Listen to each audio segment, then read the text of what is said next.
Jadi, ya, mungkin kebanyakan 90% korang yang tengah nonton waktu semasa ni mungkin tak setuju apa yang saya cakap. Korang tetap nak salahkan berita buruk. Tapi kalau korang kaji sendiri betul-betul, berita buruk tu tak ada kena-mengena dengan sepatutnya. Tak ada kena-mengena dengan gerakan market, tapi market maker ambil peluang, ambil kesempatan untuk takutkan pelabur runcit seperti macam kita untuk jual panik, atau yang tamak sangat hingga melakukan leverage, ambil leverage sebanyak 100 kali ganda atau 50 kali ganda atau 25 kali ganda leverage.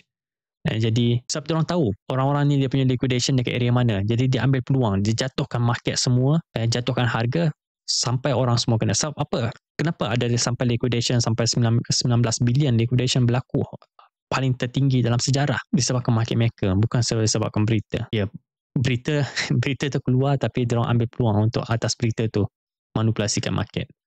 Jadi saya percaya dengan benda tu. Kalau orang tak percaya, tu lain cerita. Saya tahu 90% antara korang tak percaya dengan market maker, tapi korang percaya dengan berita buruk. Sebab tu korang selalu salahkan orang.